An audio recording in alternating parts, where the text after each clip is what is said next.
just wasting my time. Yo, I'm sitting here banging out a beat. Niggas keep playing, dancing in the street. I ain't playing. Pushboy's back. Our shit ain't whack. You better get the Mac. Nigga, what you doing? You sitting too close. You doing the most. Me, I sit and roast. You sit and boast. All about what you got. And me, I'm hot. Nigga, I rock the spot. And what you not is up on this fucking show. Cause if you gon' be on the show, we need the dough. Something new, man. It's 2022 out here. I'm like just trying. I just dyed my hair and shit, man. That shit nice though. Yeah. See, I'm working my way there. Like I just started mine. Like they about right here. They ain't where you are, but you know. Pandemic lock. Shout out. All right, welcome y'all. Pushboy podcast. I'm Sydney Francis. I am _ Mr. Ambitious or at Focused Ambition Training or at Pushboy Podcast. I'm everywhere right now. All right, but today we got a great guest, Mr. Khary Golden. He is the Executive Director of Camden U, nonprofit that's based out of Camden that helps people pursue their college careers while balancing their lives, balancing their children, balancing everything. So I did a little research, I kind of messed it up a little bit, but I know that was enough. I think I got it good enough. You know what I mean? Shout out. But Khary Golden's here, born and raised from Camden, New Jersey. I'm going to ask him a million questions so you guys can really know what he has going on and what's to come from him. He's been doing a lot of great things ever since I met him back in our days at Rutgers University. So we went to Rutgers together. Yeah. Shout out. Rutgers Camden in the gym. I used to be balling shit up. Now we lying. All right, we're going to start the show with lies. Yeah. Shout out. But I was I played Sid a couple times in full court. Sid will play you in full court. Sid used to have some epic workouts. So shout out to the days at Rutgers. Yeah, man, wonderful time. And I don't think I ever beat Sid one single time ever. So let's calm it down. A lot of people can't say that. A lot of people haven't beat. So it's all right. Well, I'm coming to you straight up on this interview, so I ain't lying. We're starting off with the truth. So let's do it from there. Good. So let's start from the beginning. Indeed. Let's tell everybody, where you're from. Where you started at, just give us a quick, overview of your journey. No doubt. Kansas City, not born, I wasn't born in Cooper Hospital, but raised in the city of Camden. I went to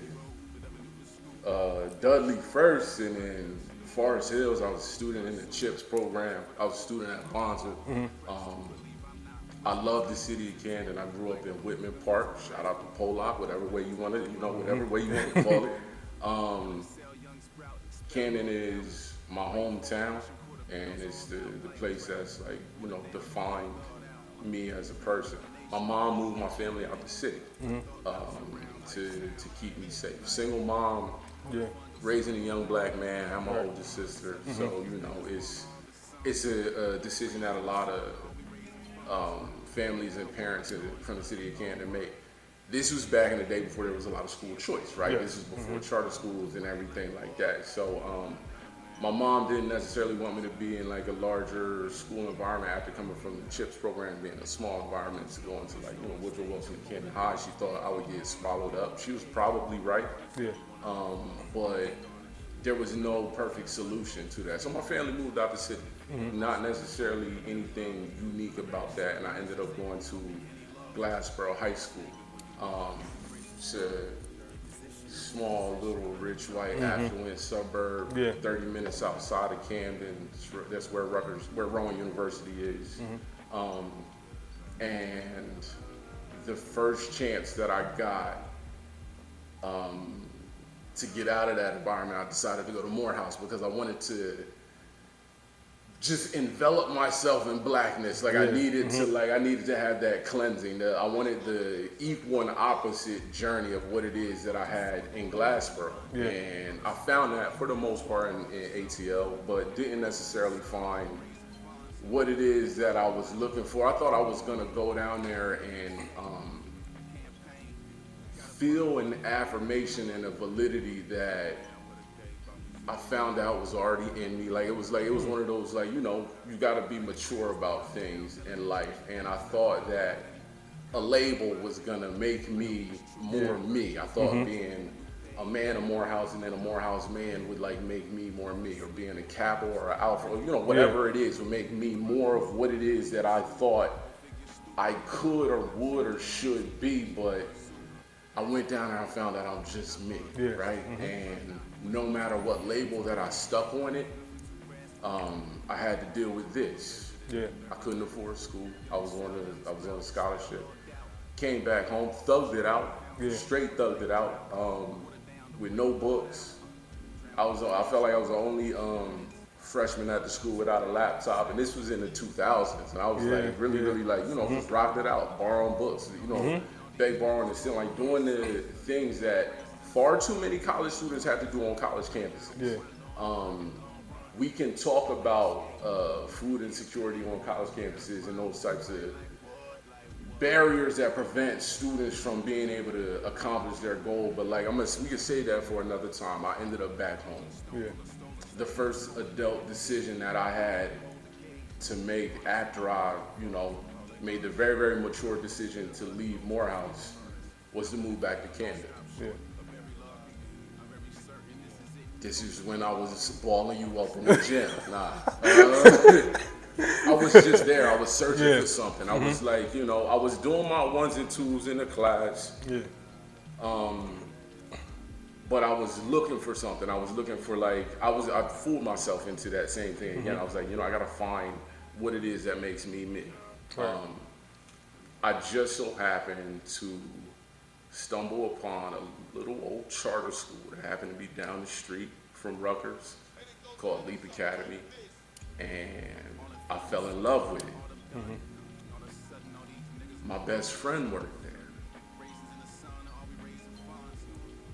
there, and it was just like this magical like experience where I saw what it is that I could be. I saw, it's like, you know, I never played football, but like when you see a hole and like you see the end zone and you see that light, and I saw what it is that I thought I could be, and it's this, like I became it, and like I went through that hole and I walked through that door and I did the work in the whole nine, but like back then I couldn't, you know, I could see it, but I couldn't really see it. All I knew was that I wanted to be there, and I felt like it was a place for me to start paying back everything it is that the city of Camden gave me. Because I feel like a lot of people don't have the opportunities that I did. A lot of people get swallowed up by the barriers it is that they encounter in the city of Camden growing up. And when I was like working at Leap Academy, I started there as a unpaid intern, working in the after school program. Then I was a graduate assistant. I was there, you know, through grad school, and then I became an associate and an assistant director, then a director, and then like they started making up titles for me. I didn't like, you know, I stayed so long and I did so much work there. So that's what I remember, you being there for a period of time, and I remember you just doing so many different things. You might have announced some of the different titles that you had while you were there, but like even what you said, when you had when you went to the tunnel and you could see what you could be, you saw, you know, your goal, which was at the end of that light.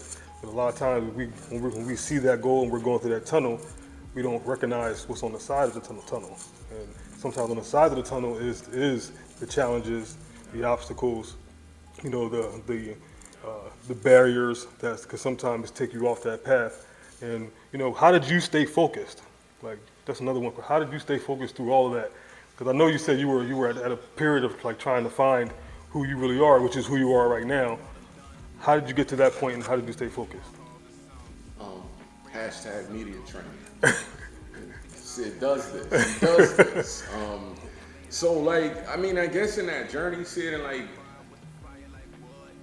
I could ask you the same question. I could ask anybody that's like in their 30s the same question, because now is like that time for reflection of like thinking about all of the mistakes, adding up all of the debts, adding up all of the ways that I harmed my body, like you know, just thinking about like, wow, this is 37 for me, and this is where I'm at. And in terms of like the staying focused thing, I would have to shout out God, and then shout out my wife, because she's been my best friend since I was 17 years old. I met her this summer before I went to Morehouse. So having a good woman in your life, in your ear, is definitely a major key, but also having a purpose. Yeah. So my purpose became the kids, the students, and I worked there for what felt like a lifetime. I was there for 12 years. So the students that was in kindergarten when I came there as an unpaid intern were graduating from high school. I got to see an entire generation of students. And the fact that this new opportunity came along right in that 12th year, you know, it's not lost on me. I don't take it for granted. The strategic position that I was placed in. I guess what kept me focused was the fact that I could see myself in so many of the kids. It's very, very real for me. I started that work before I had kids. I have kids now, so it's a little bit different. But this was at a time when I used to always say, I don't want kids because I deal with so many kids every single day. And I would never say like, yo, y'all are my kids, but they became my kids. After a while, I couldn't even fight it anymore. And they would say things like, you're like a dad, or you're like a brother, and I would eschew it. I would push it away because I didn't want that, the weight of that title. But after so long, it was just, I understood what it was that I became and the role that, God placed me to play in our lives. So I stopped fighting. Yeah. I guess that's what kept me focused. I focused on the work. Right. And now since you mentioned the youth, you worked with them for a long time. You're still continuing to work with them now. What would you say the most important thing that you learned from the youth?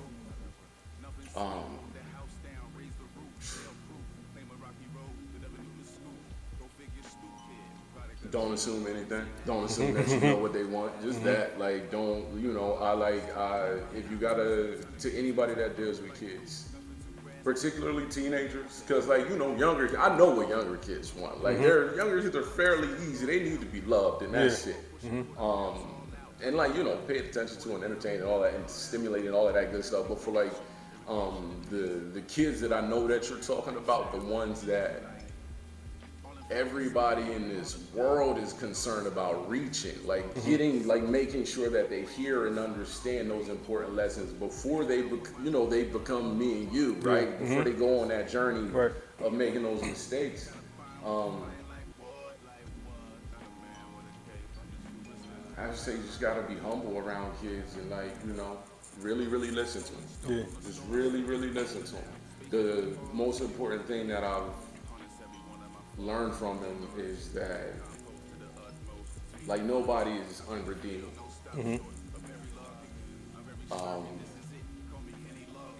Everybody has their own unique special talents. I have a number of things. I couldn't pinpoint it.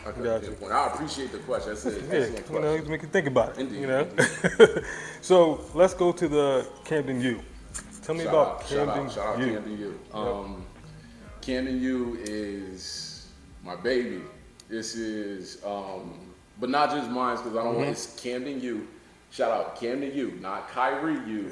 Camden U. Camden U is going to be of and for the residents of the city of Camden. It is designed to widen the pool of Camden City residents that has access to a high quality higher education.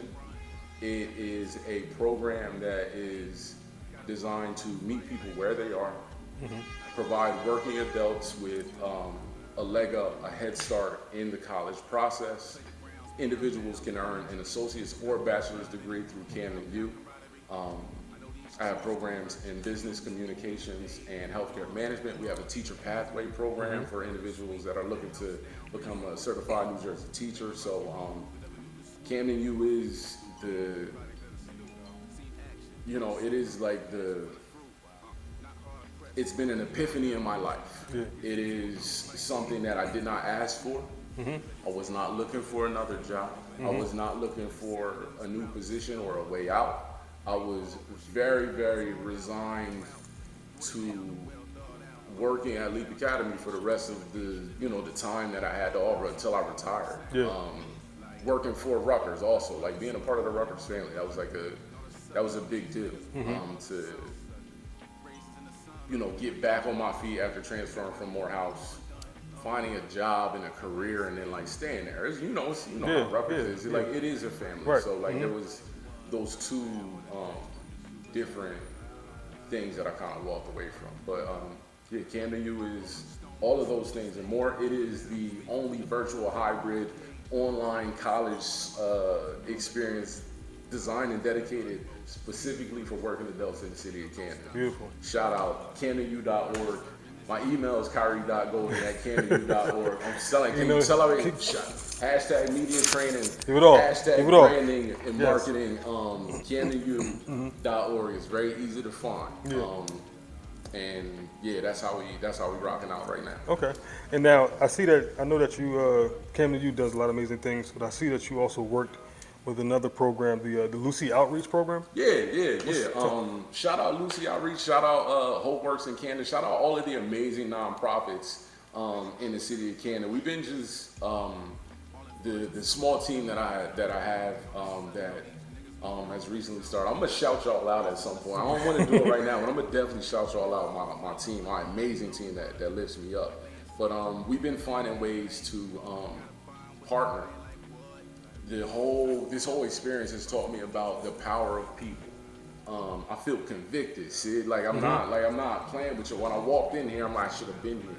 I should have been here to support you. Like there's no reason. We don't live that far. We're not that disconnected. Like the thing is, it's time. Yeah. It's time. Nobody feels like they have enough time to be able to like do those things and like have meaningful conversations and sit down and connect with people. So I'm trying to be intentional.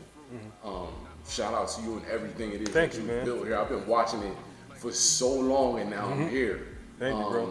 And shout out to the other Kansas City nonprofits, like the one that you just mentioned, like a few of the other ones that we've been trying to tap into. I've met some absolutely amazing leaders on this journey. I'm not going to shout them all out. There's plenty of time for that. But yeah, the work that you see me doing publicly is just to tap in any way that I can to support organizations that are supporting Kansas City children and families. I'm with it. Now, we're going to go back to a little bit more on the personal side. Who helped you? Who is the people that helped you get to where you are right now? I know during the journey, we always have certain individuals who we can look back on and say, yo, if it wasn't for Mr. Who or Mrs. X, whoever it was, they made a major impact. Who was that helped you? Or it might be a lot. It might be more. That's a good question. That's a really, really good question. And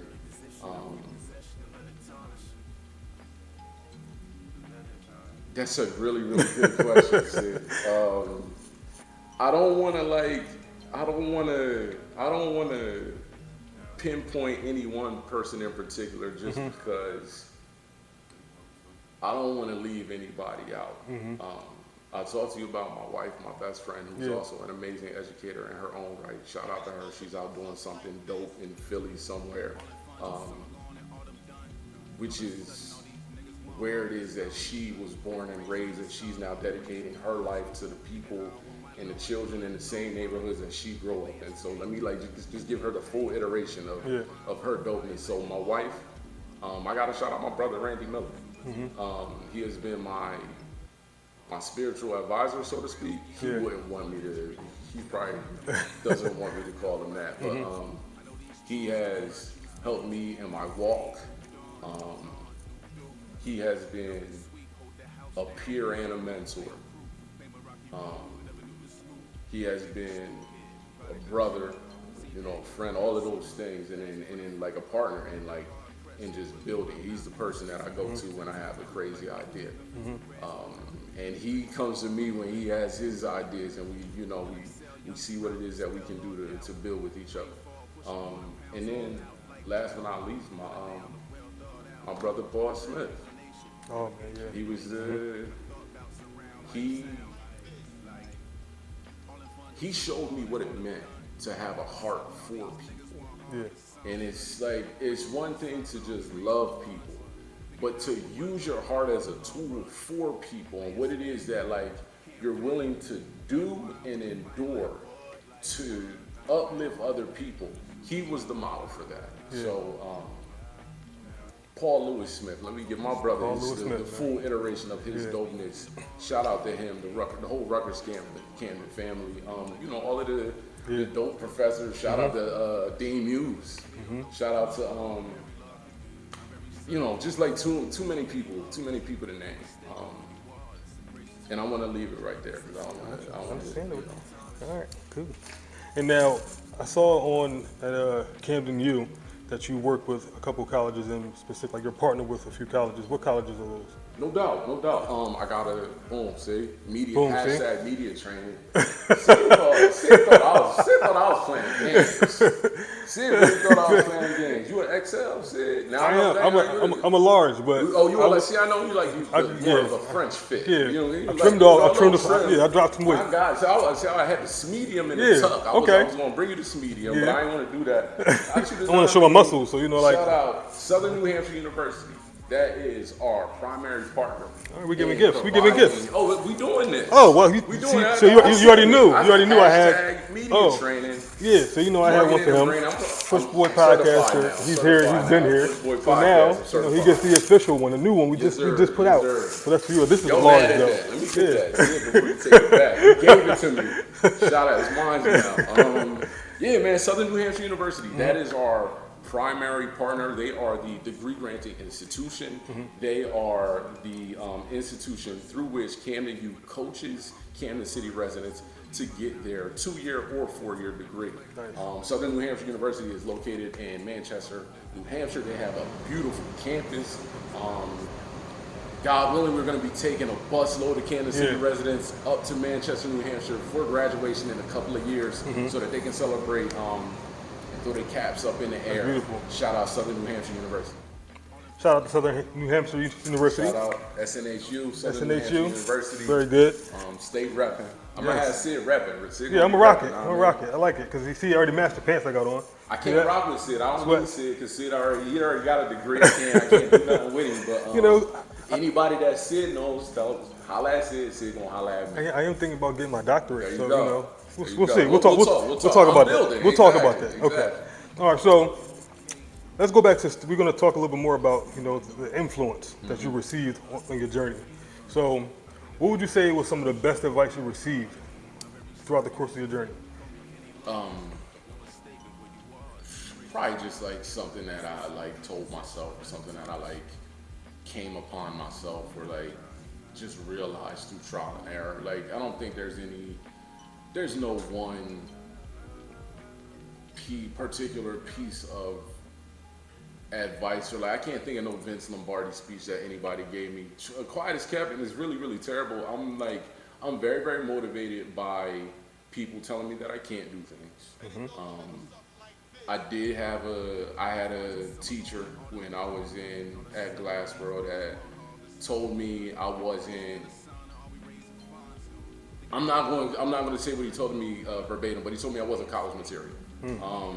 And that right there was like, I'm 37 now, so like we talking a good 20 years of fuel. Like I'm just now starting to like be okay with the fact that he said that. And I'm still not even okay with the fact that he said that. Right. But like those types of things motivate me. I'm motivated by inequity.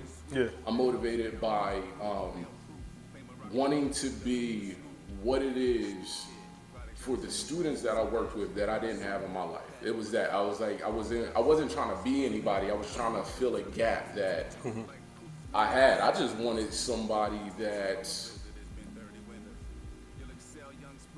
would make me feel just okay, like just normal for wanting to do really, really well. Because there's this intellectual tension that happens with our babies, our young black babies, and it comes at a time where it's like they had to make this conscious decision of whether or not they want to be smart or cool. And the kid, they're better than we are. The younger ones are better than we are, because in our generation, you couldn't be both, right? Like people like you, people like me, we kind of had to break the mold of what it is, of what it means to walk both lines, or be in the in crowd, but also like be on your know what I mean? Yeah. So I've always been motivated by a sense of wanting to let students know that they are okay in the skin that they're in. Yeah. And that regardless of whatever it is that they do, I'm gonna be their biggest cheerleader. Okay. Very good. All right. Now I want to take you back in time. No doubt. And I also want to take you to the future. Shout out. All right. Let's do it. Let's do that. Speak to yourself. All right. If you had the opportunity to speak to your past self or your future self, which one would you choose, and what would you say to him? For my past self, I was just. Wait. So you have to pick one. Got you. Future self or my past self. Or past self. I wouldn't talk to my past self. You wouldn't talk to your past I'm not one of those. Okay. I'm a butterfly effect person. Like it's it. Like I'm good. I'm here. I'm good. I don't want to go back and make any like big major changes. I am like comfortable with every single mistake that I've ever made for the most part, and I'm cool being able to sit here right now. In terms of like talking to my future self, I'm just excited for the journey. It's that, like, I'm at that point in my life where I'm finally happy. I have a locus of control to be able to live life the way that I want to live it on my own terms, and I'm young enough to realize how much time I have left. So I'm cool with past Khary or future Khary. Hopefully future Khary is handling his biz. Past Khary, he did his work. I don't want to stress him out no more. I might freak him out. He might like wig out. And if he saw me with these, he would just be like, oh, whoa. It's like, I remember the haircut you had before. Exactly. I remember that. Exactly. Yeah. You know. I was corporate. I was corporate. Right. Yeah. Shout out. Yeah. All right. And now, one more thing, okay, before we go. I always like to end the show with, a quote, and I like to get your input on it. Tell me how that resonates with your life, and if you've dealt with anything like this before. All right, so the quote says, failure is not opposite of success. It is part of the process. Expand, please. Tell me. All right, is this a Sixers related quote? I'm just playing. No, we're gonna say that for relates. You gotta have me back. You gotta have me back as a guest. For relates, We'll dive in. But it's easy to say. I'll tell you that. Yes, it is. It sounds good, and sounds it wonderful. is very easy to say. Nobody likes to fall on their face. Nobody likes to have people tell them about themselves. Nobody likes that. It's like it is incredibly uncomfortable to take a step back and look at the mess that you made, or take a step back and pinpoint all of the ways that you could have been a better version of yourself. If you don't, you'll never be that better version of yourself. And perfection it's not real. None of it's real. We're in competition with ourselves, and perfection is the journey. Getting real philosophical with it. I'll be doing poetry on the side. You know what I mean? That's good. I like that. I like that. Well, yeah, true. I agree. I can't count on 10 people's fingers how many times I've failed. But it literally is a part of the process.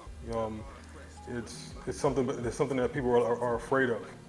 Somebody don't want to put themselves out there to let everybody, the world, know that you failed. Because even when you do a new business or a new venture, everybody knows that you started a new venture, and then months later or a year later they see you not doing it. Oh, he must have failed. Exactly. Right? He didn't do it. People are afraid of that, just the thought of somebody thinking that they failed, so they won't even try, or they won't even expand on the idea that they have, not knowing that just putting yourself in that situation, you're going to start to learn over and over again. It's just like when you started riding a bike back when you were a child. I fought the bike 1,000 times. but I wanted to ride that bike, you know. So I kept trying, you know, and that's just how it works. It's literally a part of the process, you know. So people out there, do not be afraid to fail. Don't be afraid to fall on your face, like Khary said. Not the Sixers. Y'all better win. The Sixers, you know, They're getting paid millions of dollars. Like, you know? I still don't understand. Conversation. I don't understand how they miss shots. Because I feel like, you know, this is your job. This is all you have to do. We ain't even going to Everybody should be shooting at least 70 to 80%. That's how I feel. They don't be in the gym like you don't, Sid. They don't be in the gym. Go ahead. It's crazy. But that's it. Do you have any closing remarks? Anything else you want to? Yeah, man. Just to like circle back to some of the people that have like propped me up and uplifted me in this journey. Like, it's not like I'm not trying to be any type of way. It's just like it's so heartfelt. Like it's so real to me. The ways that the people that I've met on this journey have like created space for me that it's hard for me to go to that intimate space and you don't have enough tissues here. So that's really what it is. But I'm gonna try to get through this real quick. Shout out to Camden Education Fund and Neha Dean, someone who has quickly grown into someone that I would call a friend. She has been a partner in creating and building what it is that Camden U is, and I'm forever indebted to her for the person that she is. That's one. John Gabrielli, shout out my guy John. He's a dreamer, and I get fuel from just how big it is that he sees things, like his clarity for seeing that hole and like trying to get through it. My guy Wes Peacock, he's the expert at everything. I'm gonna just leave it at that. My man Marconi Correa, been my right hand in building the teacher pathway program, and then my staff, Shadia and Cydia, Alicia, my community engagement advisor. Shout out to some of the people in the community, Miss Nine, Falio, my guy Elton, the people that have like made space for me. Like it's too many to name. And Sid don't have no. You didn't do the research. You don't have no tissues. I'm sorry, I didn't. I know a lot of people out there thought I was gonna cry. I ain't even crying this interview, Sid. Thank you, bro. I appreciate it. I appreciate you so much, bro. He's gonna be around. He's gonna be sticking around. All right, I just messed the book up. It's okay. He's gonna be sticking around for the next episode. All right. This is not the end. It's not the last time you've seen Kharys. All right. Yeah. The next episode, we're gonna talk about: have you created a circle, or have you created a box? And we're talking about the people around you. Are the people around you supporting you and helping you grow, or are the people around you keeping you exactly where you are? Look how he just ended on that. Boom, with the cliffhanger for the next episode. Hashtag media training. Have to do that. All right. So you're gonna think about that. All right. Think about that for a second, and we're gonna come back, and that's the end of the show. Like always, we push until success happens, and you always bet on yourself. We're out. Camden U. I want my lawn done, long run, landscape, campaign.